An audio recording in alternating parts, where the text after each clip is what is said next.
दोस्तों नमस्कार।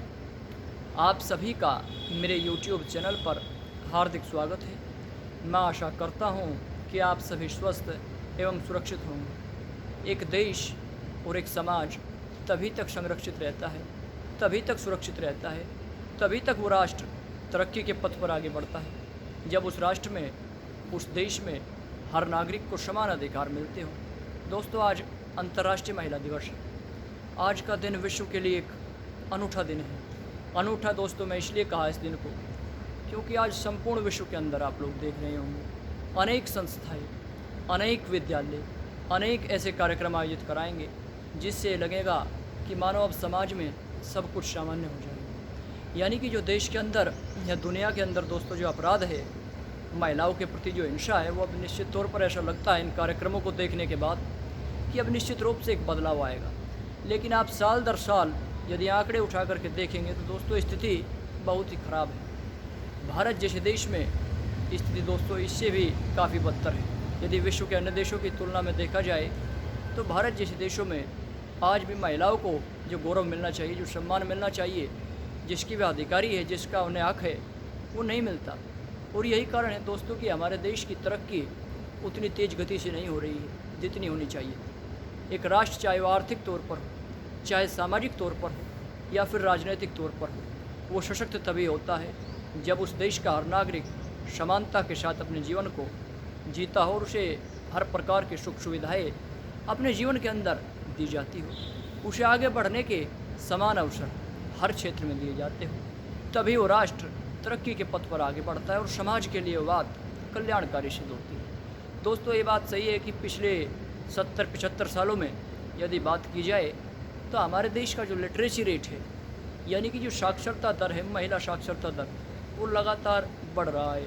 और यदि देखा जाए तो 70 साल की अपेक्षा जो लोग अपनी लड़कियों को, अपनी बेटियों को आज से पहले विद्यालय नहीं भेजते थे, वो निश्चित तौर पर अब विद्यालय तो भेजने लगे हैं, लेकिन सोच में परिवर्तन उस स्तर पर देखने को नहीं मिल रहा कि जिससे कि एक बड़ा बदलाव हम सभी के सामने हो और महिलाएं भी उतनी शक्ति के साथ, उतनी ताकत के साथ अपने पूरे शक्ति का प्रदर्शन करते हुए अपने जीवन को सशक्त बनाएं और अपने जीवन में नई नई ऊंचाइयों को छूएं। दोस्तों, हम सब देखते हैं कि इतनी सारी असमानताएं होने के बावजूद भी, समाज के हर वर्ग के द्वारा, हर किसी के द्वारा प्रताड़ित होने के बावजूद भी महिलाएं आज हर क्षेत्र में अपने शौर्य का प्रदर्शन कर रही है। चाहे दोस्तों वो देश की सीमा पर हो या फाइटर जेट्स उड़ाना हो। ये बात इस बात का प्रतीक है कि महिलाओं को यदि अधिकार दिए जाएंगे तो वो किसी से कम नहीं, पुरुषों के बराबर दोस्तों मैं कभी भी नहीं मानता। अभी तो मैं कहता हूँ कि उनका दर्जा दोगुना है, क्योंकि जो किसी चीज़ को जन्म देता है वो निश्चित तौर पर उसका दर्जा सबसे श्रेष्ठ होता है और उस व्यक्ति का या उस समाज के उस वर्ग का निश्चित तौर पर सम्मान होना चाहिए। और यदि देखा जाए तो महिलाओं के साथ ग्रामीण क्षेत्र में खास तौर पर आज भी शिक्षा का जो स्तर है वो काफ़ी निम्न है। यदि अपेक्षाकृत शहरी तुलना में हम देखें, जहाँ पर शहरी वर्ग में हम देखते हैं कि लड़कियों को या फिर महिलाओं को शिक्षा के ज़्यादा अवसर मुहैया होते हैं, वहीं पर यदि ग्रामीण क्षेत्रों में देखा जाए, ग्रामीण क्षेत्र में, ग्रामीण भारत में दोस्तों यदि मैं बात करूँ तो शिक्षा का जो इंफ्रास्ट्रक्चर है, जो बेसिक सुविधाएँ हैं, मूलभूत जो आवश्यकताएँ हैं शिक्षा के लिए, वो पूरी नहीं हो पाती।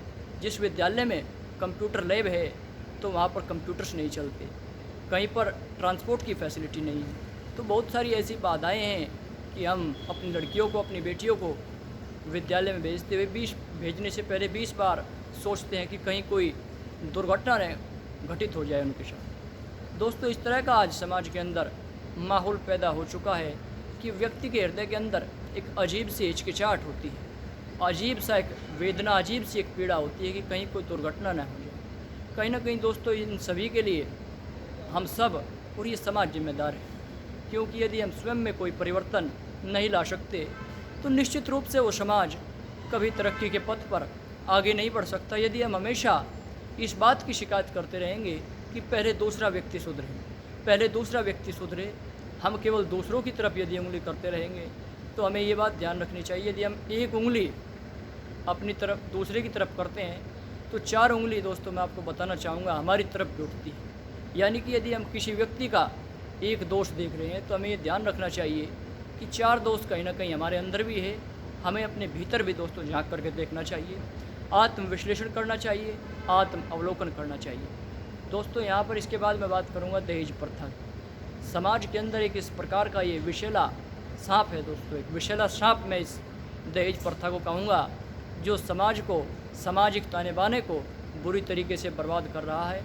और ये कलंक है जिस पर दोस्तों कानून तो काफ़ी बने हुए हैं, लेकिन व्यक्ति के मस्तिष्क में जब तक एक कानून का निर्माण नहीं होगा, जब तक इस कानून का निर्माण नहीं होगा कि दहेज पैसा नहीं, दहेज व्यक्ति के विचार है। जिस व्यक्ति ने अपना जीवन, अपना परिवार सब कुछ छोड़ दिया हो, सब कुछ एक दूसरे परिवार में जा कर के एक बेटी अपना सब कुछ दे देती है और दूसरे परिवार को अपना परिवार बना लेती है। उसके सुख दुख में, हर दुख की घड़ी में वो बेटी पूरी तरीके से, वो महिला पूरी तरीके से दोस्तों आप देखते हैं अपने जीवन को किस तरीके से एक नारी वेदनाओं को सहते हुए लगातार आगे बढ़ती है और उस परिवार को सशक्त करती है और दूसरों की खुशियों के लिए अपनी खुशियों को बलिदान कर देती है। तो ऐसे में यदि आपको दहेज समझना है तो दहेज उस नारी के त्याग को समझिए, उस महिला के जीवन के समर्पण को समझिए, उसके बलिदान को आप नमन कीजिए। दोस्तों दहेज के विरुद्ध कोई कानून या कोई सरकार कुछ नहीं कर सकती। ये तो व्यक्ति के विचारधारा है, व्यक्ति के विचार है। जब तक ये केंद्रित नहीं होंगे, जब तक ये दहेज की लोभी मानसिकता से दूर नहीं होंगे, तब तक इस पर कोई कानून कार्य नहीं कर सकता, क्योंकि हम व्यक्ति के विचारों को कभी नहीं मार सकते। यदि हम चाहें तो व्यक्ति को या किसी समाज के किसी वर्ग को कुछ समय के लिए दंडित करके शांत कर सकते हैं, लेकिन वो विचारधाराएँ दीर्घकाल तक जीवित रहती हैं। तो जब तक विचारों का, इन दूषित विचारों का शमन नहीं होगा, ये विचार समाप्त नहीं होंगे, तब तक समाज में दोस्तों कलंक ही रहेगा। इसके अलावा दोस्तों आज इस वीडियो के माध्यम से मैं एक अनुरोध आप सभी से भी करना चाहता हूँ, और भारत सरकार से तो विशेष तौर पर अनुरोध है ही दोस्तों, कि जितना हो सके शिक्षा के अवसर हर महिला को, अपनी हर बेटी को आप सभी मुहैया कराएं, क्योंकि शिक्षा एक ऐसा शस्त्र है, शिक्षा एक ऐसी पूंजी है दोस्तों जो समाज में नवीन परिवर्तन लेकर के आने की शक्ति रखती है। एक नवीन बीजारोपण करने की शक्ति एक शिक्षा के अंदर होती है। एक शिक्षित व्यक्ति राष्ट्र का निर्माण करता है और समाज के लिए एक नवीन विचारधारा, एक नए विचार दे करके जाता है जो सभी के लिए कल्याणकारी सिद्ध होते हैं। एक व्यक्ति के पास यदि धन नहीं है, वस्त्र नहीं है, केवल शिक्षा है, तो शिक्षा उसके जीवन का सर्वांगीण विकास करने की शक्ति रखती है, व्यक्ति के दोषों का शमन करती है। दोस्तों यदि अपराध की भी मैं आज बात करूं यहाँ पर अपने इस वीडियो के माध्यम से, तो यदि आप बसों में भी देखेंगे, ट्रेन में भी देखेंगे, तो जिस प्रकार की मानसिकता के साथ महिलाओं के साथ दुर्व्यवहार किया जाता है और जिस तरीके से उन्हें हीन दृष्टि के साथ देखा जाता है, हम हमेशा ये शिकायत करते हैं कि हमारे साथ बुरा व्यवहार हो। लेकिन हमें इस बात का भी ध्यान रखना चाहिए कि हम जिस व्यक्ति को जैसा देंगे, अच्छा या बुरा, हमें उससे दोगुना उसके रिटर्न में मिलेगा, यानी वापसी में हमें मिलेगा। यदि हम किसी को कुछ अच्छा देते हैं तो हमें निश्चित तौर पर सकारात्मक मिलेगा, अच्छी चीज़ें मिलेगी। और यदि हम किसी के साथ नकारात्मक भाव से कुछ करते हैं, कुछ सोचते हैं, तो हमें नकारात्मक ही 4 गुना मिलेगा।